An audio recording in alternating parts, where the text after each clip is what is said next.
And here we go then, folks. Here is the latest pre-order arrival to drop on the doorstep here at Mod Extra Games and Collectibles Towers. We have the Marvel Legends X-Men Emma Frost from the Chode Big Green Charlie Dude Bath Wave. Here it is.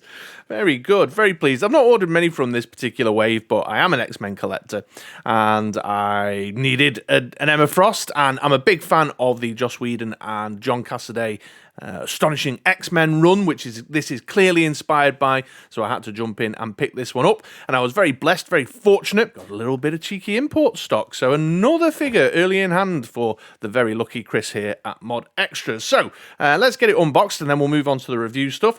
We can see that it's the new windowless packaging. We've got the digital render of the figure on the front, with a little bit of the John Cassaday artwork from the Astonishing X-Men in the background there in the blue section.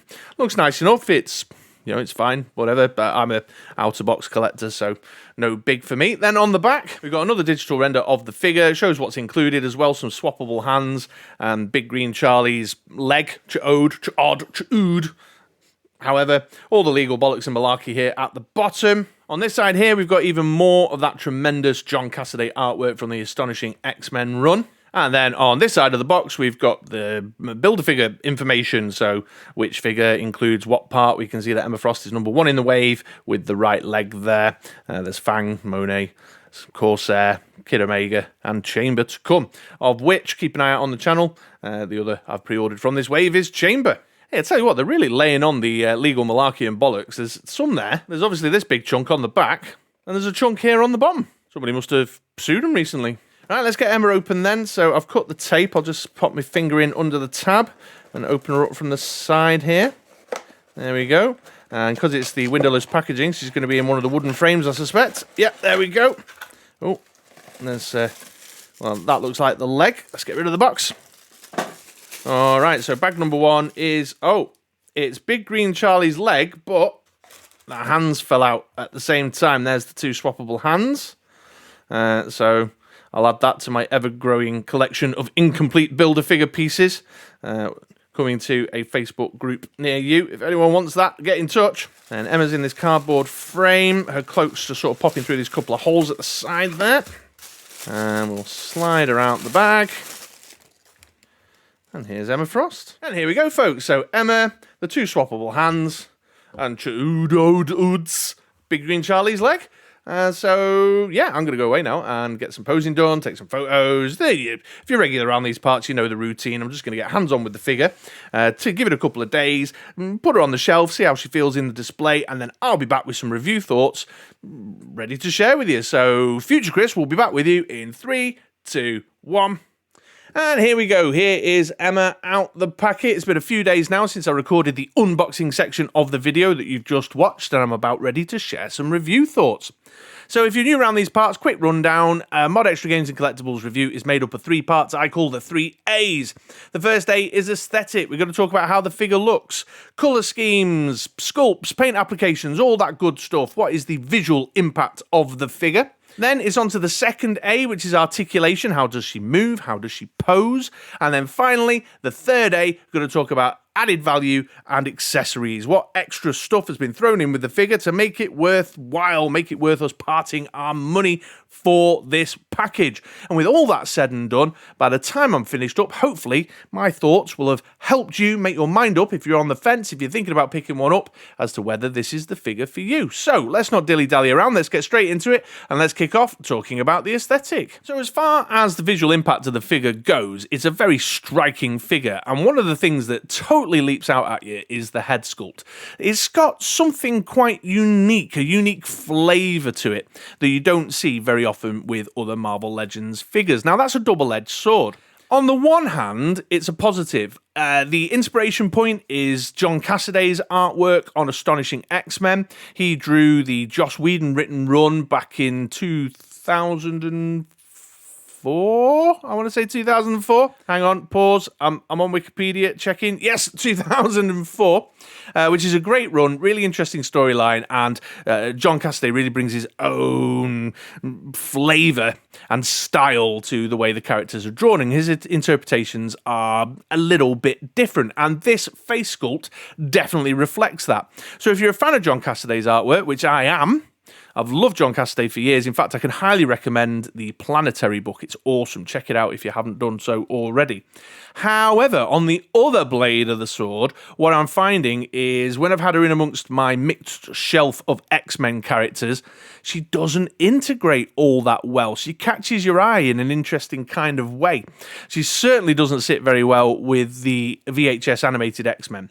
I'm doing all right with animated X-Men and retro cardback X-Men characters. They're sort of mixing and matching okay.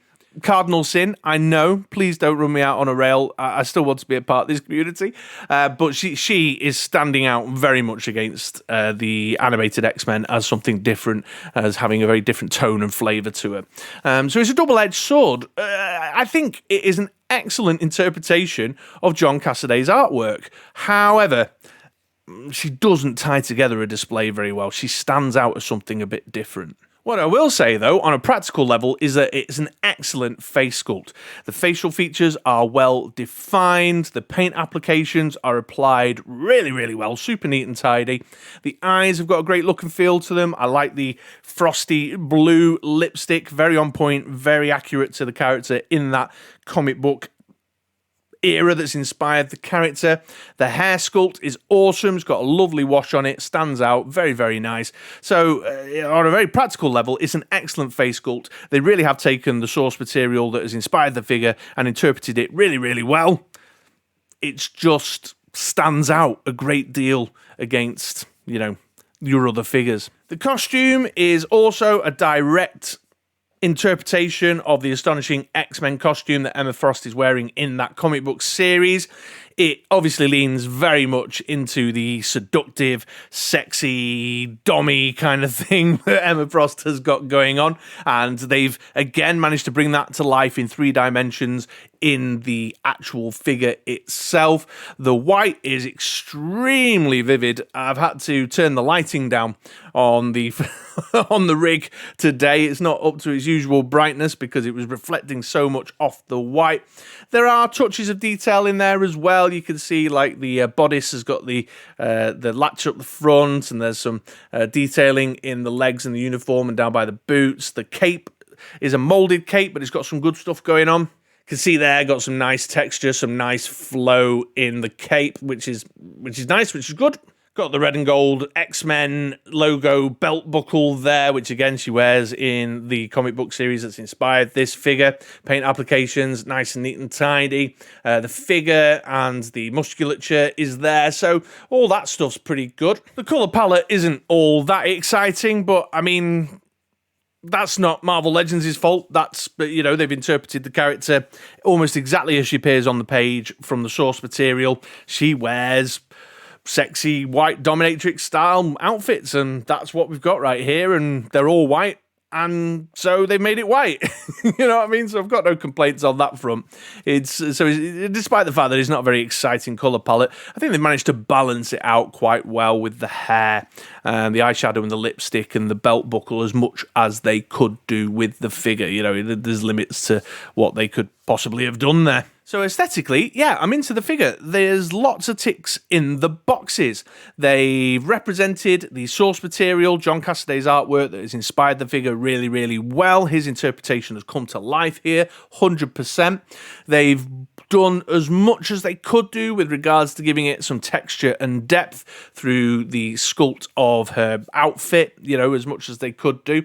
There is definitely the kind of visual personality, the visual characteristics of Emma Frost being communicated there. She's got the sexy dominatrix femme fatale thing going on. She's got that very stern, focused look. Great choice in terms of her eyeshadow and lipstick makeup. It's all there. She's showing off a little bit of cleavage too. Emma Frost, very traditional for the character as well. So there's lots going on. I just think if you're not into John Cassaday's artwork, or there's a particular tone of look, a flavour of look that you want for your X-Men figure display, she might not fit in until they've gone all in.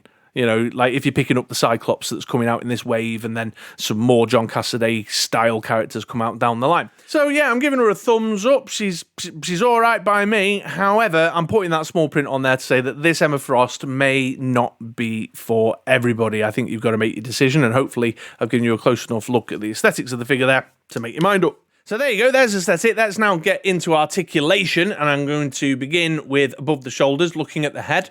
Now, the head articulation is clearly restricted by the hair sculpt, the way it drapes down the back and drapes over the front here. You've got your left and right, but as you can see, it's limited because of the way the hair falls over her shoulders. There's decent down, very little up. It's just the ball joint in the top of the head there. There is a hinge in the shoulders here that goes up and out, but I'm clearly not going to be able to demonstrate that to you because of the way this cape is designed. The way that it drapes over her shoulders here means that you can make very little use of the movement in the shoulders. You've got a little bit of forward and back, so I can sort of move it forward a wee bit and move it back a little bit within the limits of the cape. But certainly the T, I can't show you that. I'm going to assume that it's, you know, the standard female book that they've used here that will allow it to come out. As far as the cape is concerned, it's hard to show on camera, but it's pinned into the. There's a peg in a backpack hole in the back here. You can pull it out, and I have loosened it. You know, I've popped it out to give a little bit of room within the cape to do a little bit more with the movement of the arms forward, like so. So it's allowed me a little bit more movement. It does mean that it's a little bit ugly on the back there. Can you see there where I've popped it out? I don't know if there's options to pop that out entirely and maybe shave it off or something. Just pop it off with a craft knife or something. But in order to get some forward motion like that to that point there, you have to kind of pop it out the back. Otherwise, with the peg in, which is a total fiddle to get in the hole, you're locking your range of shoulder motion almost completely there. Single elbow joint allowing for movement forward like so. And then it's the pegged hands with the forward and back hinge in there, you know, in your swivel and whatnot. Into the torso, there's a point of articulation here, just at the bottom of the chest, below the breast line. So you've got some swivel and a little bit of crunch, but not a lot, and a little bit of back like so. Standard old female book leg stuff going on here as well. We've got the, you can get the legs out that far, cape notwithstanding. Thigh cut here at the top of the thigh. Double knee, which I'll have to demonstrate like that because I can't obviously do it with the cape in the way. No boot cut, which is a problem. And then we've got the hinge and rocker on the feet down there as well.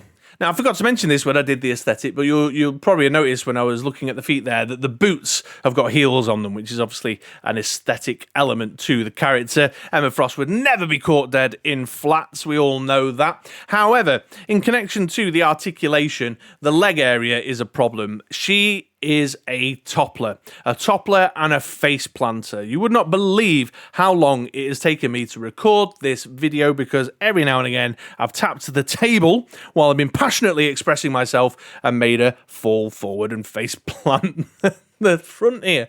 She just does not stay standing independent. It's very, very difficult to do anything ambitious with the character. I was trying to take some photos a couple of days ago where I was sort of trying to get her to, you know, sort of stand with her legs out and her boots, and you know, I'm doing it very rough on the fly here, but sort of go for something like that. And you just can't do it. You just cannot get a decent balance. We've not got enough surface area in the feet, especially with those heels, and the center of gravity is really screwy with the way that this cape is hanging here from the top of the chest rather than from the top of the shoulders. That, yeah, it's very, very difficult. So she only really, in a lot of the stuff I ended up doing, she only really stands when you've got her feet perfectly aligned which I haven't got there. Or have I? Yeah, there you go. Perfectly aligned, about, an inch apart from each other, like that. And that's it. That's your limit. So even though we've got the articulation points in the thighs and the knees and the ankles, you can't do a great deal with it because of the heels and the absence of a boot cut. And to reiterate, the cape is creating a weird centre of gravity situation because of the way it hangs from the chest. It's making her topple a lot forward and back. And so, yeah, it's a problem. It's a problem. And you won't be seeing one of my little 1-minute showcase turntable shots of Emma Frost anytime soon, because I haven't really actually managed to achieve a great deal with that articulation to make for interesting poses, to make for interesting photographs. And that's a bit of an issue. So there's some combination of the old book, the old female book here, with articulation points absent, such as the boot cut. The heels are badly engineered, just full stop. The heels are there for the aesthetic elements, not in any way engineered for the posing, unless you just stand there like this all the time, just with an inch between her feet. And the centre of gravity is weird. So articulation, I'm sorry to say, is a big thumbs down. This is one to find a position where she'll stand independently or use a foot stand, pop her on the display and leave her there. She's not a good choice, I don't think, for photographers, for dioramas, for more ambitious displays that you want to take pictures of. She's just a shelf piece. The man-child playtime was very, very limited the other day. That sounded way more pervy than I intended for it to be. Okay, folks, on to accessories now, and this is going to be a very short section of video because with Emma Frost, you get 2 hand swaps, an open palm and a fist. Out the box, she's got an open palm on her right hand and a fist on her left hand, but you can swap that out to have a fist on her right hand or an open palm on her left hand. So you can have 2 open palms, 2 fists, or any combination of fist and palm, whatever takes your fancy. And other than Big Green Charlie Odd's green leg, that's it. That's all you get, which is sadly getting to be a bit of a trend. It's old history now with Marvel Legends, isn't it? There you go. There's 2 hands. Enjoy. It's all standard stuff as well. Marvel Legends veterans, or in fact any action figure veteran will know. It's on the peg. You pop the peg out, get the new one, and pop the peg in, and there you go. You've done a hand swap. Very exciting. Okay, then figure comparison time then, folks, and here is the new Emma Frost with the VHS animated X-Men Cyclops. This is the only Cyclops I own, and she's obviously a natural pairing on a shelf with Cyclops because they have, history and they've had romances and they both headmastered the school and all that kind of good stuff. But I think you can see from my comments earlier the difference in aesthetic qualities from this John Cassaday style comic book artwork to the VHS animated artwork. Apologies as well, Cyclops is a little bit dark because I turned the lighting down to not blind you all with Emma Frost's white costume. Cyclops is looking a little shadowy over there, so hopefully you're seeing what I was getting at before. Hopefully, even in the dimmer lighting, you're getting a sense of what I mentioned earlier. And here's Emma Frost with the recent retro-carded Dark Phoenix figure, and again, just to illustrate some of my comments from earlier when talking about the aesthetic, I think you can definitely see how the differing kind of comic book source material inspiration for the figures shines through, particularly in the head sculpt area. You can definitely see it in the head sculpt area, although this Dark Phoenix, in terms of a uniform, is not without flaws, but hopefully that gives you a bit of an idea. Here's Emma with a dark and shadowy Captain America. This is the anniversary edition that came out last year. You can see the size and shape on the new book, the new male book, compared to Emma Frost here on the older female book. Although, again, he's a bit dark and shadowy in my turned down lighting. I'm just using Captain America because I was just playing with him the other day. He was out, and I think the figure's fire. I think that's awesome. Best figure of last year, certainly as far as Marvel Legends is concerned. But there you go. Let's do one more. Here's Emma Frost with a complete and total random Maverick. I don't know, have these characters ever even encountered each other in the X-Men comics? I don't know, but Maverick was near the top of the box, so I used Maverick.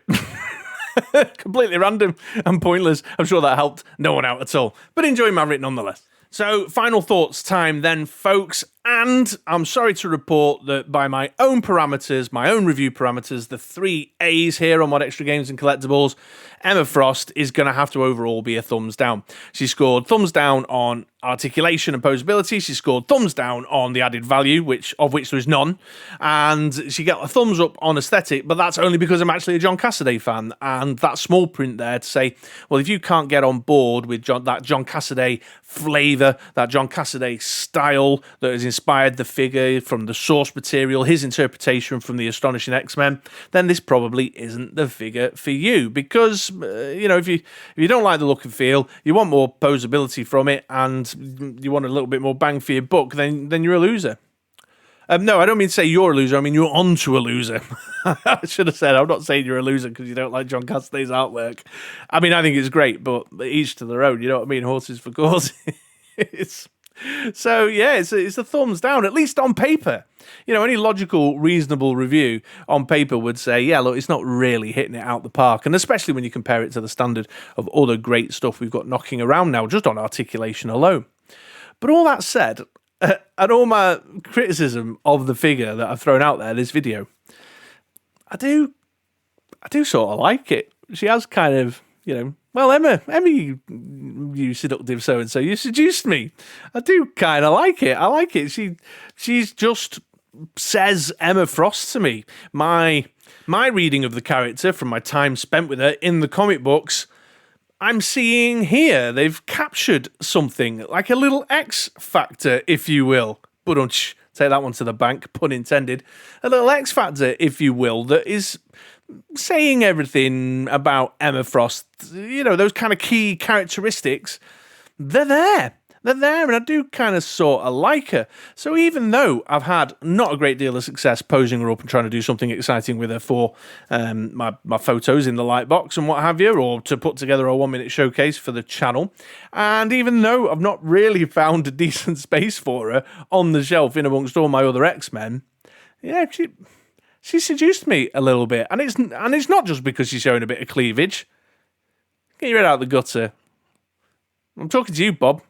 There's more to Emma Frost than just the cleavage. It's not just the cleavage. It's just, do you know what? It's in the face. It's the one time where that expressionless, sort of bland, bored stare actually is 100% on point, on character. And the hair sculpt and that steely gaze in her eyes and the ice blue eyeshadow and lipstick and the heels and the cape, it's all there, you know what I mean? So on paper, it's a thumbs down all the way. There's a lot to dislike about this figure, but she's kind of won me over a little bit, which was unexpected. So there you go. So I hope you found my review thoughts useful today. If you've been thinking about picking up an Emma Frost of your own from this wave, then maybe I've helped you make that decision as to whether this is a figure for your collection. Thank you so very much for spending the time with me. If you've enjoyed my review, found it useful, then please take the time to give me a thumbs up, like, and if you're not already subscribed to the channel, which a hell of a lot of you aren't who watch these videos, the stats keep telling me like 70% of you aren't subscribed. So if you're not subscribed, do me a favour, help a brother out. Collectors helping collectors. I'm just a guy in the UK sharing his passion, making videos, but the subscriber number helps me get out to more viewers and grow my watching community. So do me a solid, do me a favour. It'll take you just a second, but it means ever so much to me. You'll have my long-standing love and appreciation for that moment's effort, and subscribe to the channel while you're down there hitting the thumbs up too. All right, folks, well, take it easy. I hope you have a great day, and I'll see you around these parts sometime soon for some comic book content, for some action figure content, for some trading card content. I don't know, maybe I might get around to doing some more board game stuff sometime soon. Who knows? If you are a massive nerd like me who worships at the Broad Church of Nerddom and loves collecting all sorts of random things, it's just all about nostalgia for you and being a big old adult child clinging on to the past, then this is probably the channel for you. So, yeah, take it easy, folks.